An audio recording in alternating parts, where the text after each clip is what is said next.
Bem-vindo, querido amigo, ao programa de história do canal. Aqui, fazemos uma jornada para o passado para ajudá-lo a dormir com facilidade e paz de espírito. Não se esqueça de se inscrever e dar um tipo. No final desta palestra, você estará aninhado em Drama. Feche os olhos e imagine. A história da Ordem dos Templários é tão intrigante quanto eles vêm. Eles eram uma das organizações mais misteriosas da Idade Média. Os monges e cavaleiros conhecidos como templários eram um grupo dedicado. Eles protegeram os peregrinos e, com o tempo, se tornaram uma força forte e influente. Até reis e papas mostraram deferência a eles. No entanto, houve momentos em que as pessoas acusaram os templários de coisas como heresia, rituais secretos e até adoração do diabo. Mas esse foi realmente o motivo da queda? Ou houve outras razões diferentes? Os templários eram diferentes dos outros cavaleiros porque não lutaram por terra ou glória. Eles lutaram por um propósito maior. Eles eram um grupo dedicado de pessoas que escolheram seguir a Deus e não um rei. Eles eram monges, mas também tinham alguns dos exércitos mais formidáveis durante a Idade Média. Eles eram conhecidos por serem pobres, mas tinham muita riqueza escondida nas masmorras de castelos e templos, que sempre fascinaram caçadores de tesouros. É interessante que os templários tenham ficado conhecidos por seus segredos, conspirações e relíquias perdidas, porque havia muitas ordens militares naquele momento, como os hospitalizadores, teutões e cavaleiros de Saint Lázaro. Mas você ficará feliz em saber que os bons templários foram lembrados como os guardiões do Graal, os criadores do conhecimento secreto. E os caputais dos grandes dos grandes. Se você quiser entender de onde veio essa lenda, precisa voltar para a Europa. Era a época das Cruzadas, uma guerra que produziu santos e vilões. Nesta guerra, havia 100 personagens principais e vítimas principais. No final do século, a Europa estava à beira de algumas grandes mudanças. Havia reinos diferentes, e eles viviam como guerreiros. A cavalaria estava se tornando mais popular, e a Igreja Católica estava procurando maneiras de aumentar seu poder. O poder do Papa cresceu, mas os líderes religiosos estavam preocupados com a Terra Santa e o mundo cristão. Eles pensaram que não estava bem. Então, em 195, as coisas mudaram. Em Clermont, música, ele disse algumas coisas que causaram uma onda religiosa. O fanatismo estava vivo e bem na Europa, mas não era apenas a raiva. Urban Vroy ofereceu aos cruzados algo ainda melhor. Qualquer um que fosse à Terra Santa seria absolvido de seus pecados.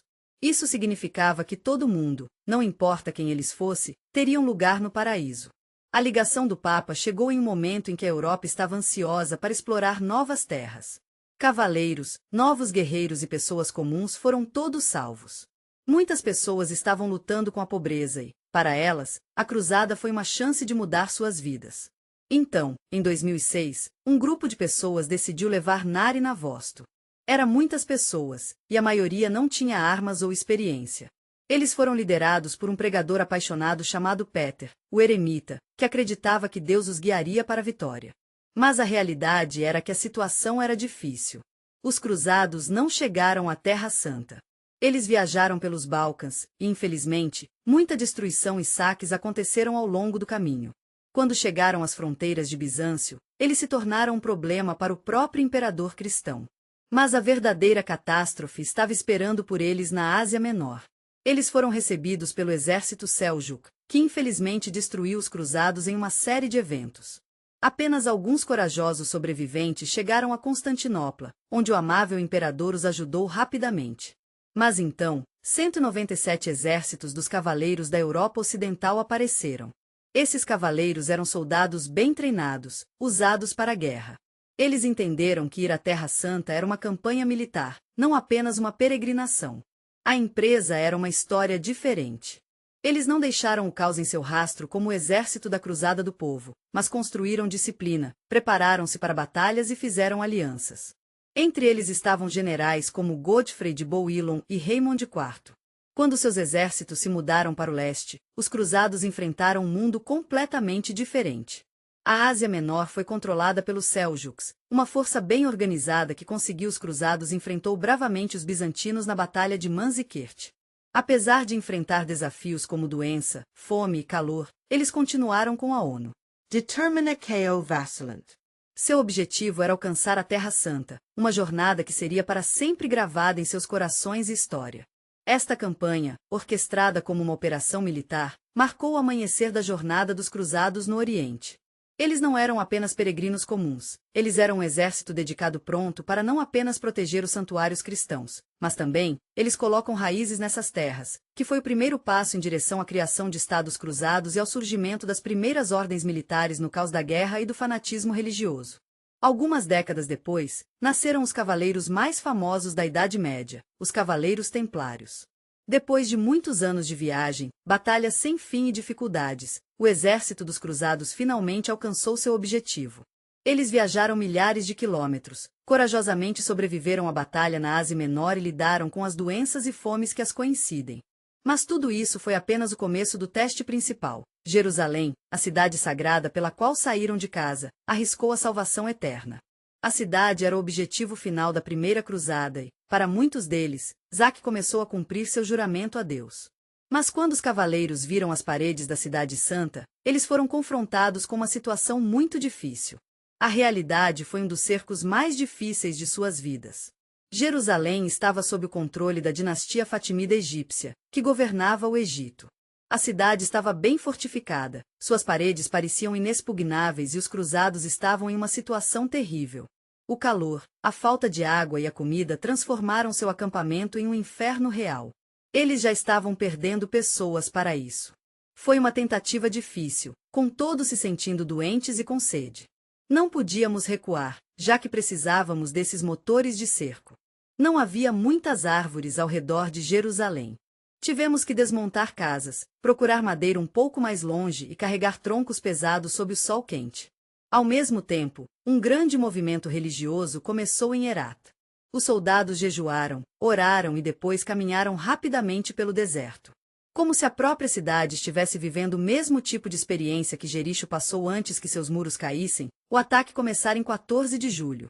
Durante 2 dias inteiros, os cruzados fizeram o possível para atravessar as paredes, mas os defensores se mantiveram firmes com tanta bravura. Não foi até o sol surgir em 15 de julho que eles finalmente conseguiram entrar na cidade. Foi um momento de pura alegria e alívio, especialmente depois de tantos anos de luta. As pessoas da cidade estavam trabalhando duro para atingir esse objetivo e estavam determinadas a ter sucesso. As ruas estavam cheias de sangue e as casas estavam cheias de pessoas que precisavam de ajuda. As histórias da época são muito tristes. As espadas nem estavam frias quando os corpos estavam empilhados. O sangue estava fluindo por toda parte. Os cruzados acreditavam que a cristandade governaria Jerusalém para sempre. No entanto, o massacre que ocorreu na cidade causou muitos danos às populações muçulmanas e judaicas, e fez com que os cruzados parecessem invasores odiados para todo o mundo islâmico. Este evento mostrou o quão cruel os cristãos eram, e tornou a ideia de uma batalha para Jerusalém uma parte permanente da mente dos governantes muçulmanos. Os cruzados venceram do ponto de vista militar, mas perderam do ponto de vista geopolítico. É difícil de acreditar, mas eles cometeram um dos maiores erros da história. Em vez de tentar fortalecer a aliança, eles prepararam um terreno para futuras guerras que duram séculos. O triunfo deles foi o começo de sua própria catástrofe. Agora, eles foram confrontados com uma nova pergunta: como segurar a Terra Santa? Os soldados que vieram a Jerusalém não poderiam ficar nessas terras para sempre. Muitos já sonhavam que estavam determinados a voltar para casa e recuperar suas terras, mas o caminho a seguir era longo e incerto. Quem avançaria para defender suas comunidades? Em resposta a esses desafios, surgiu uma nova ideia: criar guerreiros de elite, monges que não seriam apenas cavaleiros, mas guardiões da Terra Santa. Entre os primeiros a atender a ligação estavam os pobres cavaleiros de Cristo, que logo foram reconhecidos por sua bravura e dedicação. Eles estavam em um lugar difícil. Os poderes muçulmanos que haviam chateado ao destruir a população de Jerusalém estavam prontos para uma briga. Os Seljuks na Síria e os Fatimídeos no Egito estavam planejando um retorno. Eles estavam se preparando para um contra-ataque. Mas o perigo não era apenas de fora. Também veio de Wai, a Finer. Após a conquista de Jerusalém, milhares de peregrinos começaram a... Eles desejavam visitar a Terra Santa, onde sonhavam em orar em lugares sagrados que se acredita ter sido visitada por Cristo. Mas sua jornada os levou por áreas perigosas, onde as caravanas eram frequentemente alvo de ladrões e grupos muçulmanos baseados nas montanhas e desertos. Infelizmente, as tribos locais atacavam viajantes, às vezes pegando seu ouro e até matando-os. Sem uma escolta armada, era praticamente certo que os cruzados chegariam ao seu fim. As pessoas boas da cruzada tentaram restaurar a ordem, mas elas simplesmente não tinham pessoas suficientes. O exército era pequeno e as guarnições estavam espalhadas por todo o território. Cada novo cavaleiro era mais um mercenário do que um zanin do reino. Eles lutaram por si mesmos e por sua parte dos despojos, mas não pela Terra Santa. Em 1109, 10 anos após a conquista de Jerusalém, um grupo de cavaleiros, liderado pelo gentil Gurt Peina, ofereceu ao rei Baldo II uma ideia realmente única. Eles disseram que estavam prontos para proteger as estradas e proteger os peregrinos, mas não como mercenários ou vassalos. Em vez disso, eles queriam ser monges que fizeram uma promessa especial a Deus para serem leais. Isso era realmente diferente do que a maioria das pessoas pensava ser possível naquela época. Cavalaria e monasticismo eram dois mundos diferentes. Os monges prometeram não se envolver na violência, e os cavaleiros viviam por essa promessa. Guerra e pillagem. Mas então, um novo tipo de guerreiro apareceu, um monge gentil com uma espada. Eles se comprometeram a lutar não por causa da riqueza, mas por causa dos outros. Nos edifícios no território da antiga Mesquita Aqsa, localizada no Monte do Templo, este lugar era um lugar especial para muitas pessoas. Segundo a lenda, estava localizado no local do templo em ruínas de Salomão. Portanto, os cavaleiros tomaram o nome, a Ordem dos Pobres Cavaleiros. Os Cavaleiros de Cristo e o Templo de Salomão, ou os Templários, eram uma ordem de monges e combatentes. Eles começaram como um grupo de 2 cavaleiros sentados em um cavalo, um símbolo de sua humildade e pobreza. Eles corajosamente patrulhavam as estradas, os peregrinos protegidos, lutam com ladrões e até se envolveram em batalhas com tropas muçulmanas. Apesar de seu estilo de vida austero, eles tinham uma missão nobre: defender o cristianismo. Esses cavaleiros eram dedicados a viver por regulamentos rígidos e lutar por Deus, não por si mesmos. Com o passar do tempo, a notícia sobre esses homens notáveis se espalham por toda a Europa. As famílias nobres tomaram conhecimento, vendo que os templários não apenas sobreviveram, mas também ganharam uma reputação como os melhores defensores da Terra Santa. No entanto, sua posição permaneceu precária sem o apoio oficial da Igreja em um pouco de picles. As pessoas lá eram cavaleiros, mas não receberam ordens de nenhum rei. Eles eram monges, mas não seguiram as regras monásticas usuais. 119. Quando a cidade de Tru tinha um conselho da Igreja, os Templários foram oficialmente reconhecidos pela Igreja Católica como uma ordem militar monástica. A carta deles foi escrita pelo influente teólogo Bernard de Clairvaux, um dos principais durante a Cruzada. Ele introduziu os Templários como Idel Rem Cas Nusla e travou uma guerra santa em nome da fé. Era muito importante ser reconhecido pela ordem, porque significava que os Templários agora estavam subordinados não a governantes seculares, mas diretamente ao Papa. Isso lhes deu muitos privilégios, incluindo a independência das leis locais, a isenção de impostos, a capacidade de criar suas próprias fortalezas e a oportunidade de coletar doações por toda parte. A partir deste momento, a ordem começou a crescer rapidamente. Juntou-se a Noble Knights, que conhecia a arte da guerra. Os aristocratas europeus generosamente entregaram terra e dinheiro à ordem, vendo isso como uma maneira de fazer as pazes por seus pecados. Até o próprio Papa os apoiou como seu exército pessoal na Terra Santa. Suas vidas estavam sujeitas a regras estritas de ascetismo e treinamento militar, ao contrário de todos os outros. Naquela época, as ordens de cavalaria eram sobre fazer grandes sacrifícios. Os templários prometeram viver uma vida de pureza, pobreza e obediência. Isso significava desistir de suas vidas pessoais, propriedades e ambição. Quando um cavaleiro se juntou à ordem, ele estava desistindo da própria vida. Se ele era casado, ele teve que deixar sua família para sempre. Se ele possuía castelos ou propriedades, ele os deu à ordem. A partir desse momento, sua única família era sua ordem. Os irmãos na ordem e sua casa eram as fortalezas do comandante Neia, que eram os Cat. Ergueu em toda a cidade. Eles tinham uma hierarquia estrita que a distinguia dos exércitos feudais usuais, onde os cavaleiros comuns obedeciam à sua signora.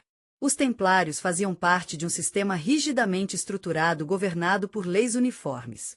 A ordem foi chefiada por um grão-mestre, que foi eleito para toda a vida e teve poder absoluto.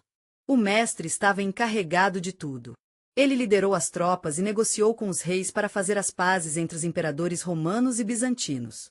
Ele declarou guerras, fez tratados de paz e decidiu sobre estratégia militar e a estrutura interna da ordem.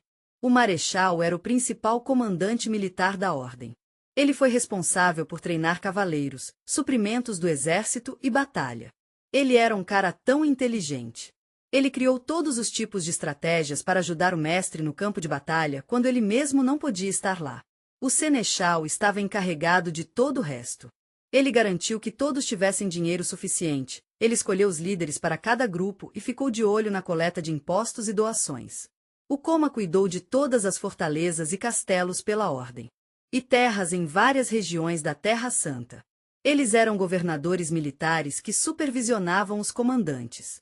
Os comandantes foram responsáveis por arrecadar fundos, recrutar recrutas e negociar com a nobreza local da ordem e sua elite, que poderia ser chamada de forças especiais medievais. Eles eram alguns dos soldados mais disciplinados e eficientes de seu tempo. Mas o pedido não era apenas um sargento do cavaleiro. Esses soldados aclamam de uma variedade de origens, formando uma parte vital das tropas templárias. Eles serviram bravamente como infantaria pesada, administraram diligentemente castelos e vigiaram conscientemente a economia de Gênova. Além disso, como a Mamia Romeu fazia parte desse grupo. A ordem também incluía os padres de Calans, que forneceram apoio espiritual muito necessário aos cavaleiros, celebraram liturgias e ofereceram confissões aos irmãos. Turco, LG Konitsa, estava recrutando cristãos da comunidade local. Eles eram membros dedicados da ordem e serviram em unidades de combate para ajudar o templário a se adaptar ao mundo muçulmano. Toda a estrutura funcionou como uma máquina bem oleada, tornando o pedido uma organização incrivelmente eficaz. A vida dos templários estava sujeita a regulamentos rígidos adotados no 119º ano da existência dos irmãos, que expôs como eles deveriam. Vista, coma, durma, treine e até fique em silêncio. O dia começou ao amanhecer com orações, seguido de café da manhã, comida simples que consiste em pão, legumes, feijão, peixe ou carne, mas não mais frequentemente 3 vezes por semana. Teplin foi proibido de comer sozinho. As refeições foram mantidas em completo silêncio, enquanto os textos religiosos eram lidos após a refeição. O treinamento militar começou com passeios a cavalo, arco e flecha e cercas.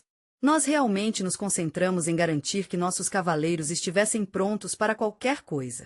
Eles aprenderam a atacar juntos, se proteger e responder rapidamente às ordens.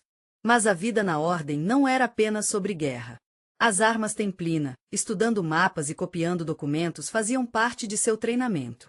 Eles também falaram vários idiomas porque a ordem estava em contato com pessoas em todo lugar, como Bizâncio, estados árabes e monarcas europeus. É tão importante por causa do voto da obediência. Você sabe, diferentemente dos cavaleiros seculares, que poderiam optar por seguir ordens ou deixar o campo de batalha, os templários não tinham o direito de tomar uma decisão arbitrária. Eles foram obrigados a lutar até o fim, mesmo que o inimigo superasse. Deixar a batalha sem ordem foi considerada traição, para a qual foram expulsas da ordem. Os cavaleiros templários eram conhecidos por sua disciplina e regulamentos rígidos, o que os tornou alguns dos guerreiros mais formidáveis da Idade Média. Cada ordem dos cavaleiros tinha seu próprio emblema, e o distintivo templário era a cruz vermelha em uma capa branca. Este se tornou um dos símbolos mais reconhecíveis da história.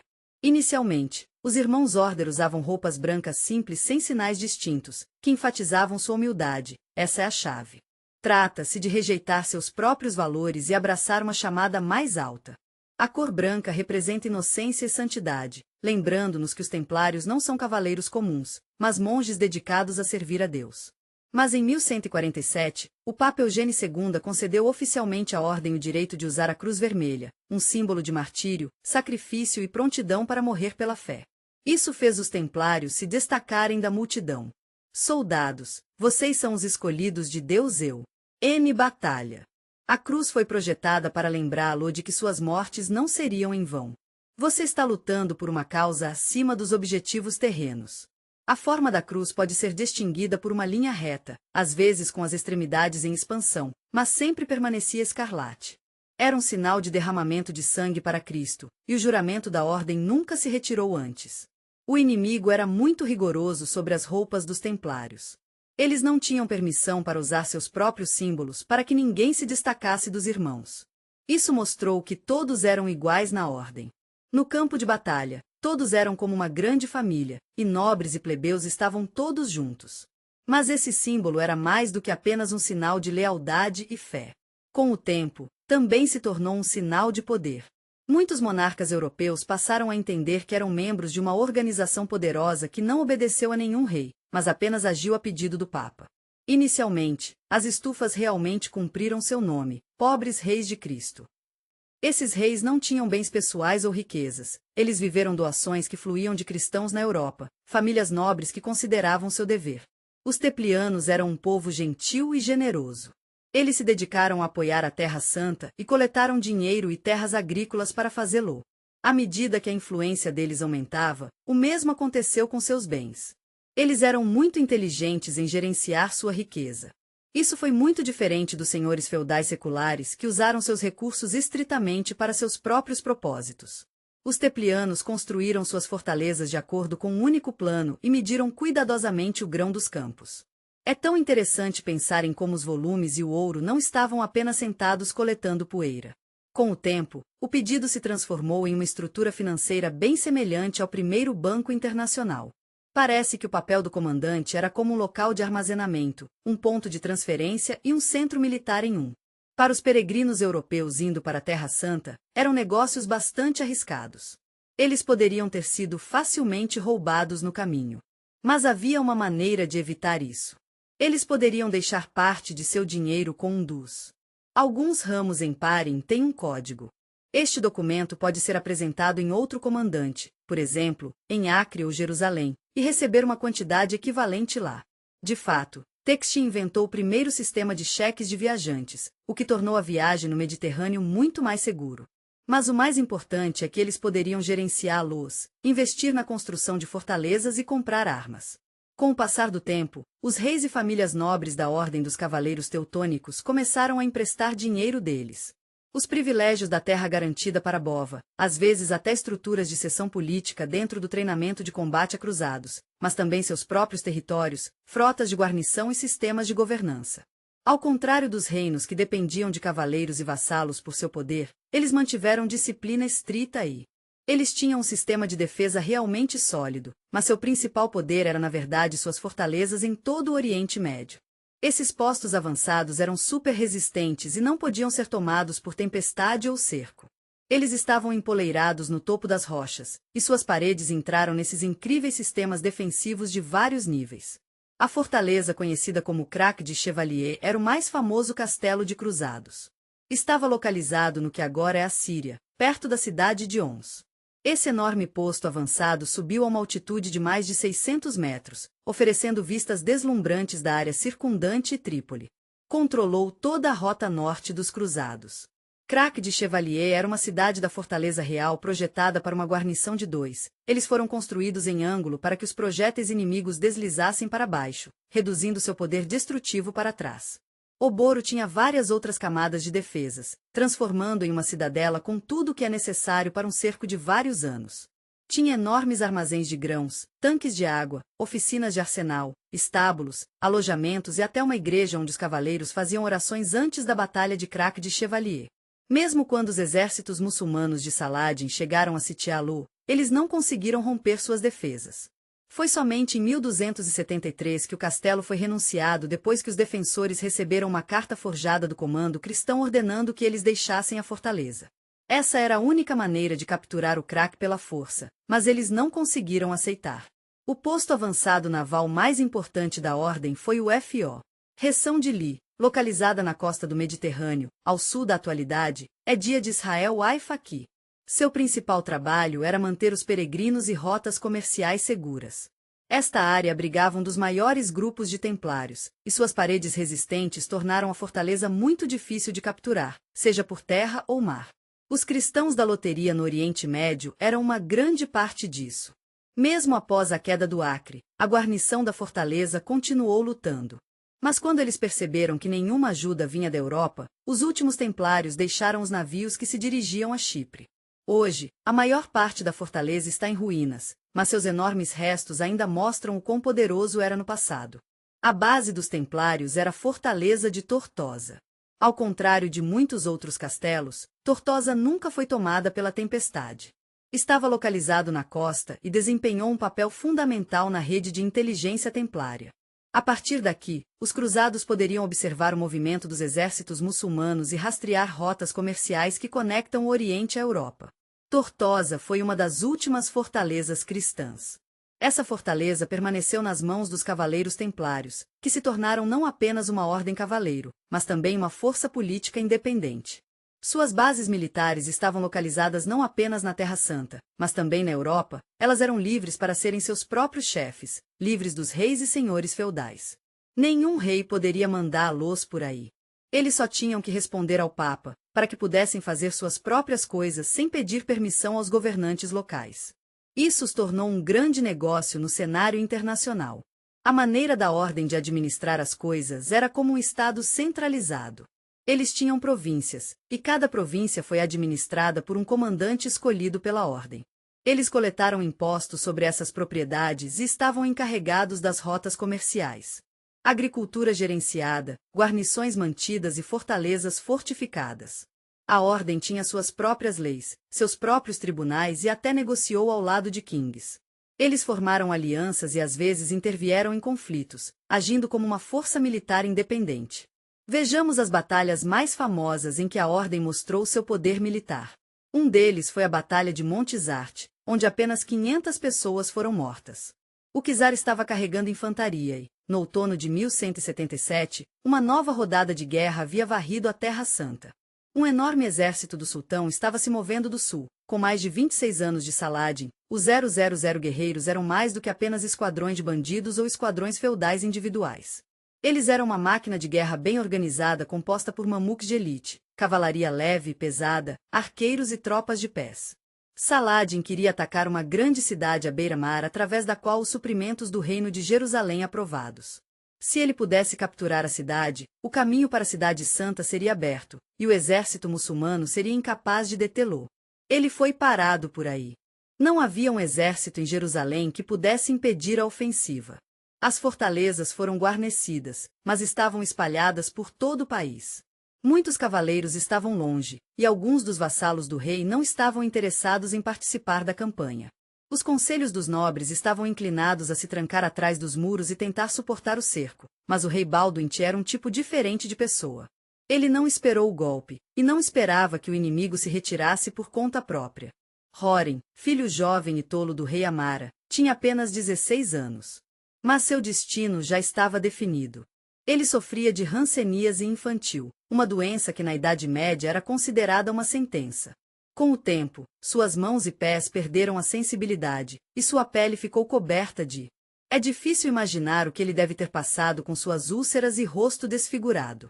Se ele tivesse nascido com um nome menos ilustre, ele poderia ter terminado em um mosteiro ou em uma enfermaria de leprosa. Mas Balduin era um rei, e ele não conseguia escapar de seu destino. Apesar de sua doença, ele não apenas manteve o poder, mas também se tornou um verdadeiro guerreiro. Ele poderia sentar-se na cela, segurar uma espada, desenvolver táticas, negociar e, o mais importante, tomar decisões que moldariam seu futuro.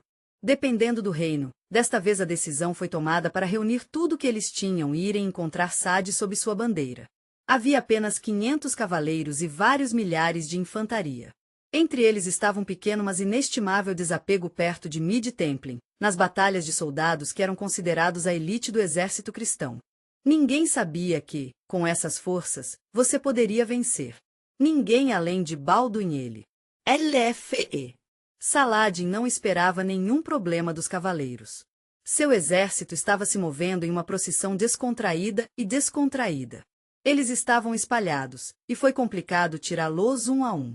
Os soldados inimigos estavam indo em direção ao elefante sem correr, montar tendas e espalhar seus vagões. A vanguarda estava ansiosa para entrar em formação para a batalha. O sultão tinha certeza de que não haveria uma grande luta, mas Balduin... Ele sabia que se ele atingisse agora, quando o inimigo não era construído e pronto para a batalha, ele teria uma chance. Nesse momento, uma visão do exército muçulmano se abriu. Ele pegou um Vedekvari com uma verdadeira cruz para Rim. Os soldados se ajoelharam, pedindo ajuda a Deus, sabendo que provavelmente não voltariam desse campo. Após uma breve oração, Balduin deu a ordem para atacar. Primeiro, os templários entraram, eles se alinharam em uma formação de cunha, prontos para cortar o coração do inimigo. Mas as primeiras linhas dos muçulmanos os encontraram com resistência feroz, quebrando suas fileiras e interrompendo sua ordem. A cavalaria avançou, e Saladin corajosamente tentou segurar as forças do rei espalhando os remanescentes das tropas avançadas. Infelizmente, seu exército não teve tempo de reagrupar e formar uma ordem de batalha. No caos, Aniki e seus ajudantes deixaram seus carrinhos e cavalos, tentando escapar da formação corta dos cavaleiros. Os mamuks, acostumados a manobrar batalhas e atacar dos flancos, não conseguiram reorganizar. Os cruzados lutaram juntos, avançando em ondas e aproveitando a surpresa. A confusão nas fileiras do inimigo estava completa. Sua principal tarefa era impedir que os muçulmanos se reagrupassem. A batalha foi vencida e os remanescentes do exército de Saladin fugiram. O próprio sultão escapou por pouco da captura, deixando o campo de batalha com um pequeno desapego de guarda-costas. Os cruzados capturaram enormes troféus, armas, suprimentos e motores de cerco, mas seu principal prêmio foi a vitória que Manzar foi realmente um grande negócio para Balduin e o reino do Egito. Foi uma vitória para suas tropas, e parou o avanço muçulmano na Terra Santa por um tempo. Mostrou que mesmo um grande exército pode ser espancado se você tiver boas táticas e disciplina. O inimigo pensou que eles eram invencíveis, mas os templários mostraram que não era verdade. Balduin sabia que havia vencido. A guerra ainda estava em andamento, e Saladin estava determinado a aprender com seus erros. Ele voltaria com um novo exército mais forte e mais preparado. Até a bravura dos templários pode não ser suficiente para salvar Jerusalém. O rei Balduin teria que encontrar uma maneira de deixar um herdeiro depois de anos de tumulto. Gideon Lusignan assumiria o trono? O reino estava enfrentando alguns desafios. Os barões não estavam confiando totalmente do novo rei e dos templários, mesmo sendo a principal força militar dos cruzados. Estava ficando difícil para eles manter a Terra Santa por conta própria. Mas Saladin viu uma oportunidade. Por alguns anos, ele enfraqueceu lentamente seus inimigos, invadindo suas terras, cortando fortalezas dos suprimentos e destruindo o comércio. Os cruzados ficaram tristes ao ver seu reino diminuindo lentamente, mas ainda tinham esperança. Se eles pudessem apenas lutar, poderiam se manter firme. E era exatamente isso que Saladin queria. Ele estava esperando que os cruzados saíssem para encontrá-lo, deixando as paredes da fortaleza e caindo em uma armadilha. No início de julho de 1187, seu exército invadiu a Galiléia e sitiou a cidade de Tver. Esta foi uma provocação. O rei não podia sair, os habitantes da fortaleza estavam com problemas. Mas ir ao resgate foram os cavaleiros dos templários, entendiam isso. Eles sabiam que no sol quente de julho, fazer uma campanha significava arriscar a vida de seus soldados. A princípio, o grão-mestre dos templários, Gerhard Riefer, era contra a ideia, mas ele apareceu. Ele pensou que o exército, que estava destruindo sua terra, também precisava lutar. Assim, foi tomada uma decisão difícil de avançar em direção a Saladin e lutar em campo aberto. O exército dos cruzados era cerca de 20.000 fortes. Um grande grupo de homens, incluindo todos os cavaleiros capazes, infantaria e soldados da ordem, partidos da pequena cidade de Zipora. Saladin calculou cuidadosamente sua rota com antecedência e posicionou seu exército para cortar os cruzados da água. Ele sabia que neste clima, a sede mataria um exército mais rápido que as espadas. Os cruzados se moveram lentamente, suas tropas marchando pela planície ensolarada sob um sol que não os deixaria ir. A água estava começando a se esgotar para os albigencianos. Saladin enviou seus cavaleiros para atacar, mas eles não chegaram perto. Em vez disso, eles dispararam contra os cruzados de longe. Na manhã de 4 de julho de 1187, o exército dos cruzados foi cercado.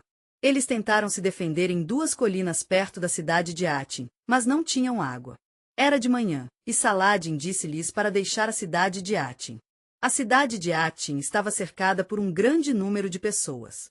Seus soldados incendiaram a grama seca e a fumaça quente cobriu as posições dos cruzados. As pessoas, fracas e sem vida, não resistiram quando o exército muçulmano atacou. As forças eram desiguais demais. No meio-dia, a batalha foi decidida. O rei foi capturado, junto com quase todos os principais barões. O grão-mestre dos templários, Gerhard Redfort, também estava entre os prisioneiros. Mas, minha querida, a principal tragédia ainda estava por vir. Quando eles levaram Saladino ao sultão, o sultão ordenou a execução de todos os templários e hospitalers. Eles foram vistos como perigosos demais. Eles foram decapitados em frente ao rei. Mas, meu amado, Girard Retz escapou desse destino. Ele não foi para a morte como seus irmãos. Ele humildemente esperou por seu destino e logo estava livre. Isso se tornou uma mancha em seu nome. A Ordem dos Templários sempre se orgulhava de seus soldados. Eles preferem ter morrido do que ser capturado. Os Templários lutaram até o fim, mas o líder deles não desistiu. Ele usou sua posição para salvar sua própria vida, mesmo que isso significasse perder castelos importantes. Isso não foi apenas uma derrota para os Templários. Era o fim dos Cruzados. Quase todo o exército foi destruído. Depois de 3 meses, os muçulmanos entraram em Jerusalém e perderam seu exército principal, a fortaleza e seu papel na Terra Santa. Tudo mudou. Eles passaram quase 100 anos construindo, mas desmoronaram em um único dia. A partir daí, a Ordem, que havia sido tão forte e poderosa, tornou-se um grupo de sobreviventes. No final do século X, os estados cristãos no Oriente estavam chegando ao fim de suas vidas. Após a derrota em Cotin e a perda de Jerusalém, os cruzados estavam lutando. As cruzadas podem ter perdido sua popularidade anterior, e o apelo papal por novas expedições está sendo recebido com menos entusiasmo no Oriente. Os governantes muçulmanos estão ficando mais fortes. A última esperança dos cristãos é o Acre, a capital do reino enfraquecido, mas ainda existente de Jerusalém. Esta cidade, na costa do Mediterrâneo, é um porto-chave e a fortaleza principal dos cruzados. Continua sendo tão importante lembrar que era um centro comercial onde as mercadorias do leste viajaram para a Europa e voltarem novamente. Foi assim que os cavaleiros templários e seus suprimentos chegaram às fortalezas. Também era o lar de embaixadas dos estados europeus, postos comerciais, residências de pedidos e o último dos destacamentos dos cruzados. Se o Acre caísse, isso significaria o fim do poder cristão na Terra Santa. Em 1290, ficou claro que esse momento estava próximo. Achar começou de onde seus antecessores pararam. Ele montou um grande exército com o objetivo de destruir as fortalezas cristãs para sempre. Na primavera de 1291, as tropas muçulmanas depositaram o siege Toacre, que marcou a batalha final dos cruzados pela Terra Santa. Templin, enfraquecido por derrotas recentes, ainda tinha muita disciplina e habilidade militar. Acre era forte e quase impregnante. A cidade abrigava os hospitais, teutões, genoveses e mercenários venezianos, bem como remanescentes do exército do rei de Jerusalém. A guarnição consistia em cerca de 10. No início de abril, 000 soldados do exército muçulmano foram até os muros do Acre. Eles trouxeram consigo um grande exército, incluindo cavalaria, infantaria e destacamentos de Sarov. Eles tinham torres de cerco, trebuchetes, rãs e equipes de demolição que cavaram túneis sob as fortificações por semanas. Os cruzados estavam muito preocupados. Os muçulmanos estavam tão determinados, e os cruzados tentaram tanto resistir, mas no final, a abordagem metódica dos muçulmanos venceu. Os cruzados dispararam flechas de suas torres dia e noite, e os cavaleiros corajosamente tentaram destruir os motores de cerco.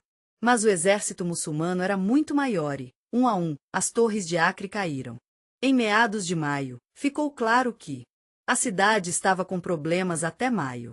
As tropas muçulmanas chegaram e, infelizmente, a violência began. As ruas estavam cheias de pessoas fugindo, queimando prédios e muita luta. Quando ficou claro que o Acre estava em perigo, os defensores deixaram a segurança. Quartos de Tepli e seu povo se trancaram em sua cidadela, uma enorme fortaleza na beira-mar. Foi a última fortaleza cristã na Terra Santa. O sultão lhes ofereceu se render, mas o mestre da ordem recusou. Então, os muçulmanos invadiram as paredes. A luta continuou por vários dias, mas a cidadela permaneceu. Em 28 de maio, os egípcios ofereceram aos sobreviventes dos templários a chance de deixar a cidade por navio.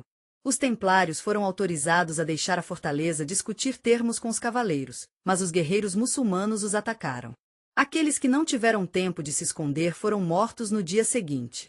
Os templários restantes se prenderam. Os corajosos defensores mantiveram-se firmes na cidadela, lutando com coragem inabalável. Mas, infelizmente, essa seria sua posição final. Em 25 de maio, o último dos defensores valentes foi morto, e a fortaleza foi finalmente destruída. Isso marcou o fim da presença cristã na Terra Santa, uma conclusão trágica para um capítulo da história.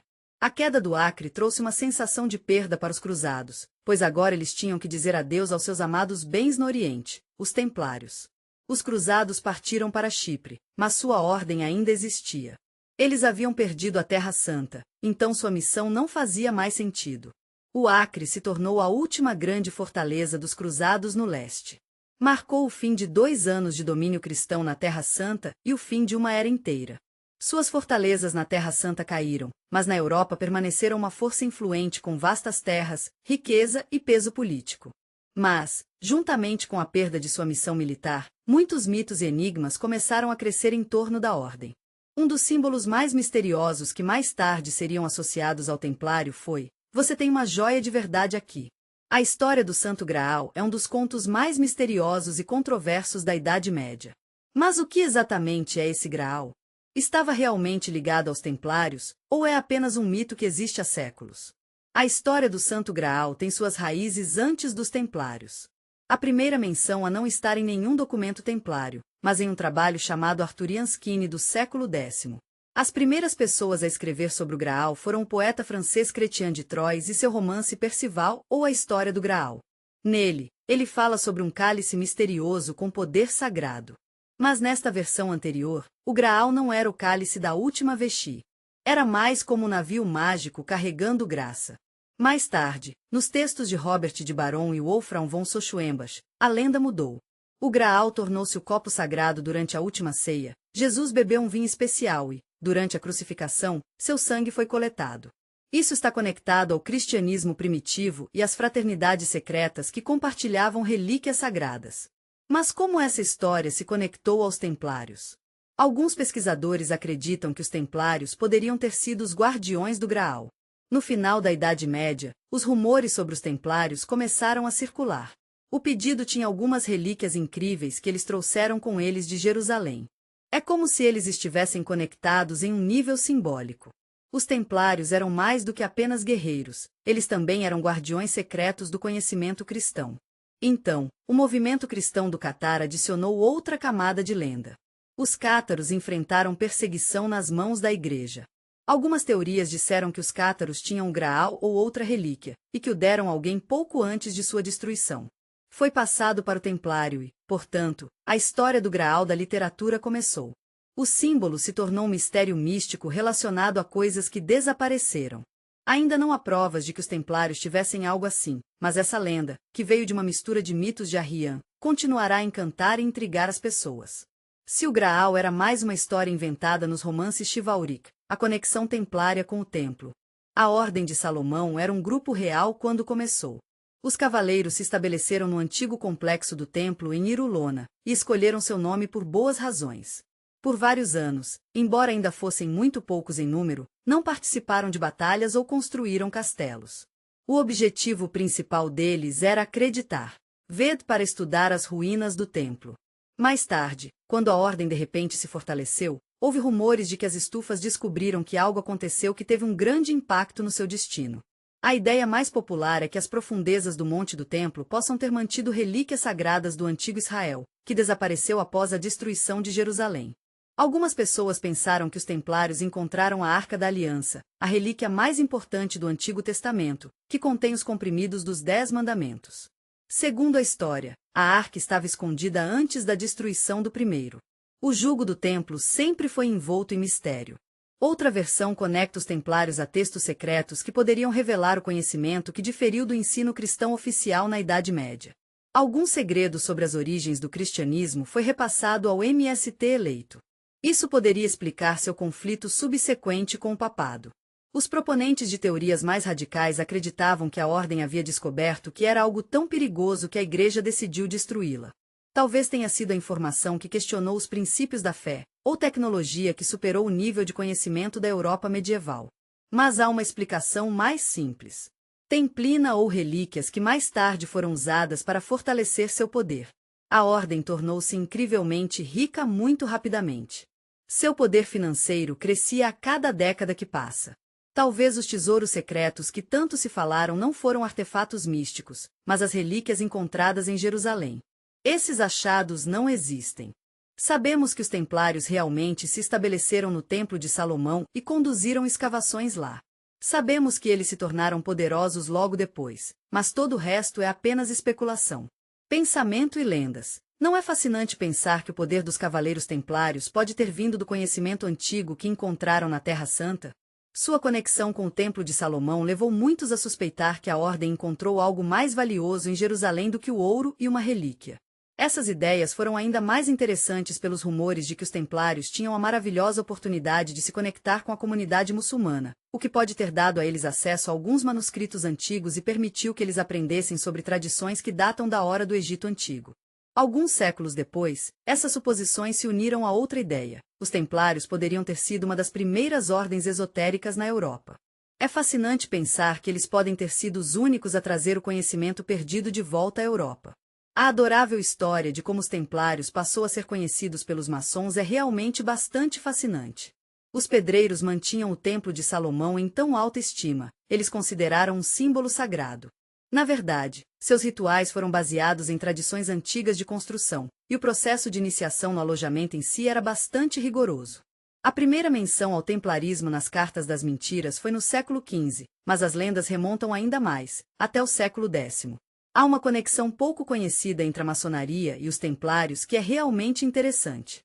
Durante os séculos XV e X, algumas pessoas pensaram que os templários estavam envolvidos com a alquimia, que é o estudo de segredos antigos e a transformação da matéria. Na Idade Média, a alquimia era vista como mais do que apenas uma ciência dos metais. Era também um modo de vida, um clube secreto que se concentrava na ideia de transformação da matéria, imortalidade e encontrar a pedra do filósofo. Há até rumores de que os templários tinham sua própria versão da Pedra do Filósofo, o que é bem legal, certo?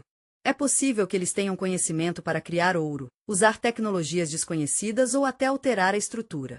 Algumas fontes alegaram que poderiam ter obtido esse conhecimento do mundo árabe. Naquela época, eles estavam à frente da Europa em ciências naturais. Mais tarde, essas teorias foram complementadas pela ideia de que a Ordem poderia ter possuído alguns textos perdidos que continham informações. Isso não se alinhou com as ideias cristãs habituais da época. Muitos livros surgiram nessa época, mas quando você os olha cientificamente, eles realmente não se sustentam. Não há provas sólidas de que os templários estavam envolvidos com a alquimia ou os maçons. E não há evidências arqueológicas de que quaisquer objetos foram encontrados no Templo de Salomão. Os manuscritos de MP10 foram incríveis. É poderoso.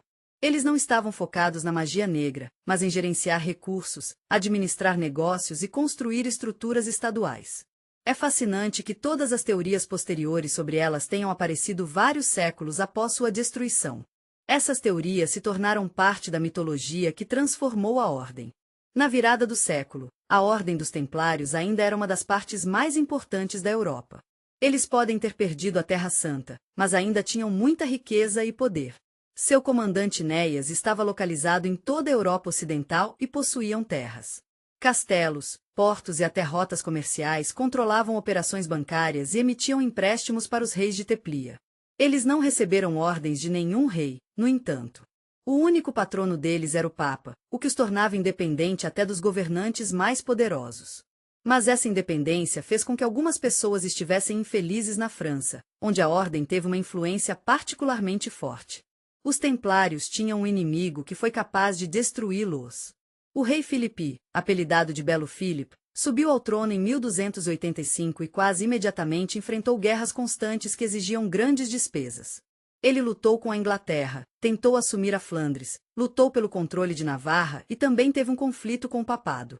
Tudo isso exigiu enormes investimentos financeiros, e o tesouro real estava vazio. Os métodos usuais de coletar dinheiro não estavam mais funcionando. Ele até expulsou os judeus e confiscou suas propriedades, mas mesmo isso não foi suficiente. Felizmente, os empréstimos dos Templários foram a única saída para ele. A Ordem estava envolvida em transações financeiras, emitindo empréstimos para monarcas, nobres e grandes comerciantes por muitos anos. Eles mantiveram o dinheiro dos governantes europeus em seus castelos sob seu controle. A transferência de fundos entre os estados. Filipe VI precisava de algum dinheiro extra, então ele emprestou muito deles. Mas, eventualmente, ficou claro que ele não seria capaz de retribuir. Nesse ponto, ele tinha uma ideia perigosa. Se não pudesse pagar a dívida, seria melhor destruir o credor. Mas o dinheiro não era a única razão para sua vingança. Na Europa, Philip queria estabelecer o poder real absoluto, e os templários estavam em seu caminho. A ordem era muito poderosa e independente demais. Suas fortalezas em toda a França eram praticamente um estado dentro de um estado que não obedeceu ao rei. As operações financeiras eram importantes e é verdade que elas foram além da monarquia. Mas o que é realmente importante lembrar é que eles estavam sujeitos apenas ao papado. Isso não era algo que Philip estava bem, especialmente porque ele já estava lutando pelo controle da Igreja, subjugando efetivamente o papado à sua influência. Em 1303, ele elegeu com sucesso um novo papa, Clement V, que lhe devia poder. O rei esperava que agora ele pudesse subjugar os templários, mas a ordem se recusou a se tornar parte da coroa francesa. Então, no início de 1307, Philip teve que encontrar outra solução. Dessa forma, ele resolveu dois problemas ao mesmo tempo. Ele se livrou de dívidas. Não foi fácil se livrar de um rival político perigoso, mas o rei teve que fazê-lo. Ele não podia simplesmente declarar guerra aos templários. Eles podem ter resistido. O rei teve que encontrar uma maneira de fazer sua destruição parecer boa. E ele encontrou um caminho. Em 19 de outubro de 1307, a Ordem dos Templários deixaria de existir. No outono de 1307, a Ordem dos Templários nem sequer suspeitava que seus dias de poder estavam chegando ao fim. O grão-mestre Jacques de Mallet estava em Paris a convite do rei. Ele estava confiante de que a Ordem manteria sua posição, grã-em-ouze. Eles ainda eram abençoados com terras, fortalezas e amplos recursos financeiros. E apesar da pressão da corte francesa, o Papa Clement V não teve pressa em condenar a Ordem. Ele entendeu que eles não podiam ser despojados de seu poder facilmente. Se a guerra fosse declarada contra eles, eles poderiam se refugiar nas fortalezas e talvez até aumentar uma revolta. O rei decidiu uma abordagem diferente, uma greve de raios que pegou os templários desprevenidos na noite de 13 de outubro de 1307. Uma grande procissão de soldados reais marcharam pela França, sua missão de prender todos os membros da ordem. Os templários foram pegados de surpresa. Eles se sentiram seguros sob a proteção do papado e não pensaram em fortalecer suas posições em Aude. Mas os líderes do tesouro, a administração e toda a comunicação entre a guarnição em Paris foram capturados pelo próprio Jacques de Mallet, junto com outros LEADs da ordem. A prisão foi um choque para todos, incluindo o rei. Os templários outrora invencíveis haviam caído da noite para o dia. De manhã, em 14 de outubro, ficou claro que algo tinha que ser feito. O rei teve que provar que a ordem merecia ser destruída. Ele não podia simplesmente dizer que havia destruído os templários por causa deles. Ele precisava encontrar uma maneira de justificar as prisões em massa. Naquela época, a ordem do inimigo fez algumas coisas muito ruins. As pessoas pensavam que heresia, bruxaria e traindo a fé cristã eram os piores crimes. Os investigadores reais disseram que a ordem estava fazendo coisas secretas que vão contra a fé cristã. Eles disseram que a ordem estava mostrando desrespeito a Jesus Cristo e adorando um ídolo demoníaco chamado Baphomet. Uma das acusações mais misteriosas contra os templários foi a suposta adoração a Baphomet. Os investigadores alegaram que a ordem mantinha um priorado estranho nu. Era um crânio, ou talvez uma estátua com um rosto barbudo, ou mesmo uma imagem de um demônio com a cabeça de uma cabra. Mas o que esse nome significa? Antes do julgamento dos templários, nunca foi encontrado em documentos cristãos, dizem alguns historiadores. Algumas pessoas acreditam que a palavra Baphomet poderia ter sido uma maneira de dizer Muhammad que estava um pouco fora, sugerindo que os templários e muçulmanos poderiam ter tido algumas interações. Outros pensam que foi usado mais tarde. Mas não há provas sólidas de que os templários realmente adorassem Baphomet. Outra coisa interessante que foi dita foi que os novos membros deveriam cuspir na cruz durante a iniciação. É importante entender que eles foram impedidos de renunciar à fé. De fato, não há menção a isso antes de 1307. Provavelmente, essa acusação apareceu porque os investigadores tiveram que provar que a ordem havia secretamente as costas para a igreja. Finalmente, outra acusação chocante foi que os templários foram forçados a admitir durante a ordenação de que estavam envolvidos nos ritos pecaminosos de Sente.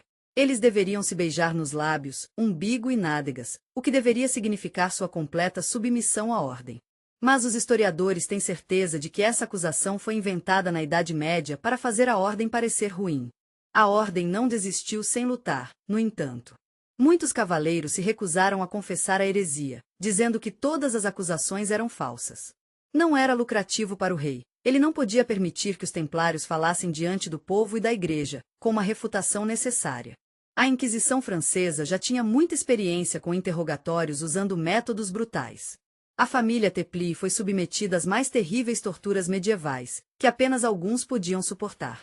Eles foram pendurados pelas mãos na masmorra. Suas articulações foram quebradas. A pele deles foi queimada, esticada na prateleira. Alguns passaram semanas sem água ou comida, na escuridão completa.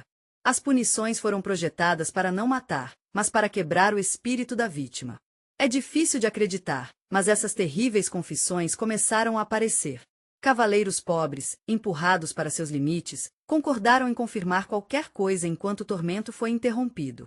Eles assinaram documentos confessando renunciar a Cristo, adorando Baal e participando. Mas assim que alguns templários foram libertados temporariamente da prisão, eles imediatamente recuperaram suas confissões, dizendo que foram forçados a ficar sob tortura. Isso colocou a Inquisição em uma posição difícil. Agora, eles tiveram que ser torturados novamente ou imediatamente sentenciados. A execução de Filipe Prisna em 1312 foi um momento triste para muitos.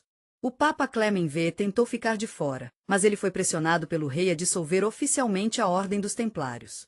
Isso significava que os Templários não existiriam mais como organização. Mas o rei não queria que os ex-líderes da Ordem desaparecessem. Eles estavam prestes a enfrentar seu desafio final. Os Templários estavam ficando mais fortes, liderados por grandes generais. Eles estavam no auge de sua glória. Seus mestres eram diplomatas e políticos, mas o último mestre Jacques era um cara realmente único. Ele foi quem foi pego em todo esse drama. Ele se tornou um símbolo e uma maldição para seus inimigos. Jacques de Mallet, que liderou a ordem no final do século X, não era um aventureiro ou reformador. Ele acreditava nos templários como uma irmandade de guerreiros leais à igreja. Quando as prisões começaram, ele não podia acreditar que o Papa e os bispos dariam as costas ao ordem. Mesmo quando ele foi jogado na prisão, esperava que a igreja ficasse. Ele foi preso por 7 anos. Ele foi interrogado, forçado a assinar uma confissão, finalmente, em 1314, levado à praça em frente a Notre-Dame para ler o veredicto. De acordo com o plano do rei, Dimacho deveria admitir sua culpa e se arrepender publicamente, mas, em vez disso, ele recusou. Todas as suas confissões foram declaradas em voz alta em defesa dos templários inocentes. Foi um desafio que o rei se encontrou no dia seguinte, 18 de março de 1314. Jacques de Macho e seus associados foram queimados na estaca na ilha de Cita. Segundo a lenda, quando as chamas ele gentilmente abraçou o corpo de Jacques de Mali e disse uma palavra gentil para seus principais inimigos, o Papa Clement e o rei Philippe. Sinto muito pelo que estou prestes a dizer, mas preciso. Você aparecerá antes do julgamento de Deus dentro de 1 ano. É interessante que isso tenha sido dito mais tarde, mas é verdade que seus inimigos morreram dentro de 1 ano após a execução do mestre. O Papa Clement V morreu em 20 de abril de 1314, apenas 1 mês após a execução de Maune de uma doença dolorosa. Antes de sua morte, Philippe estava possuído pelo medo.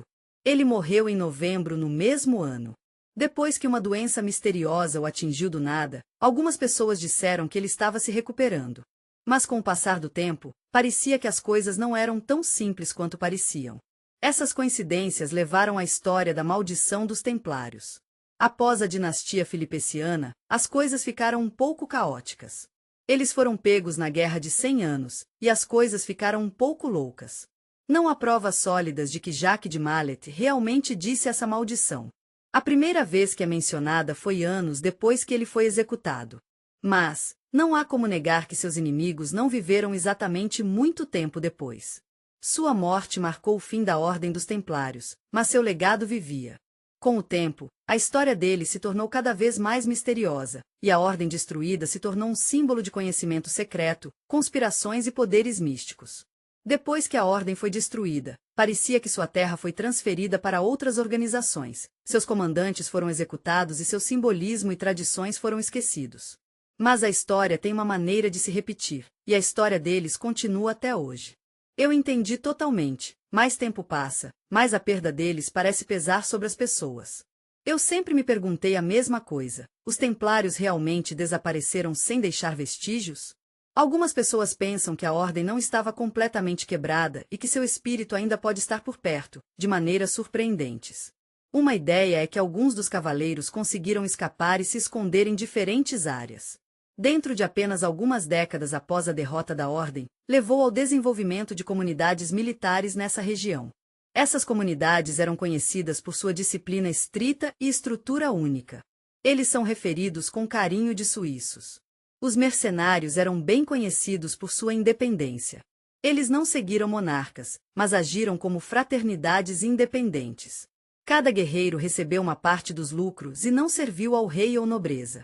Durante o mesmo período, as primeiras estruturas bancárias apareceram na Suíça. Essas estruturas eram famosas por sua proteção e independência secreta de depósitos. É interessante pensar em como a autoridade real levou à ideia de que os templários poderiam ter sido os que estabeleceram a base para o futuro sistema financeiro. A ideia de que eles continuaram a existir sob um novo disfarce é realmente fascinante, especialmente porque a destruição da ordem há mais de 2 séculos. O nome deles realmente não foi apagado da história. Com o passar do tempo, mais pessoas começaram a acreditar nessa ideia. É tão interessante como eles foram transformados em algo mais. As pessoas as veem como vítimas de uma conspiração, no século XX, tornaram-se um símbolo de conhecimento secreto que está fora de alcance para a maioria de nós. Eles estão frequentemente ligados à busca pelo Santo Graal, tradições místicas antigas, maçonaria e sociedades secretas que alguns dizem que controlam o mundo. Sua imagem realmente se infiltrou na literatura, cinema e videogame, tornando-se um dos principais mistérios da história do mundo na cultura popular. É fascinante vê-los retratados como guardiões de... Você já se perguntou por que tantos mitos foram criados sobre a ordem? Talvez seja porque a história deles parece tão intrigante. Filmes como Indiana Jones e The Last Crusade e livros como O Código da Vinci os fizeram parte de Mythologia Popular. Jogos como Assassin's Creed também aumentaram a emoção. Mas por que exatamente eles se tornaram objeto de tantos mitos? Talvez porque o desaparecimento deles tenha sido muito abrupto e misterioso, a prisão deles aconteceu da noite para o dia e suas riquezas nunca foram encontradas. A trilha na história terminou muito abruptamente, não foi? Isso fez as pessoas sentirem que havia mais na versão oficial. Se você deixar de lado os mitos, verá que o verdadeiro legado deles não está em conspiração ou conhecimento místico. Está nos princípios que eles desenvolveram e passaram para o mundo. Isso inclui sua experiência em transações financeiras, o desenvolvimento de sistemas de transferência de dinheiro e crédito, os princípios da disciplina militar e o código de cavalaria das Forças Armadas. Estes se tornaram a base de um mundo desenvolvido. Civilization. Embora eles não estejam mais por aí como organização, seu nome perdura. Você pode ver a influência deles nos símbolos, tradições e fenômenos culturais que eles criaram. O legado deles é muito mais do que apenas cavalheirismo. Eles se tornaram um símbolo de conhecimento, poder e poder secretos. A história deles é uma das páginas mais misteriosas de nossa história. Muito obrigado por estar conosco e por ouvir esta palestra. Espero que você tenha aprendido algo novo e interessante. A história está cheia de segredos, e talvez um dia resolveremos outra. Até lá, tome cuidado, e vejo você em nossa próxima reunião.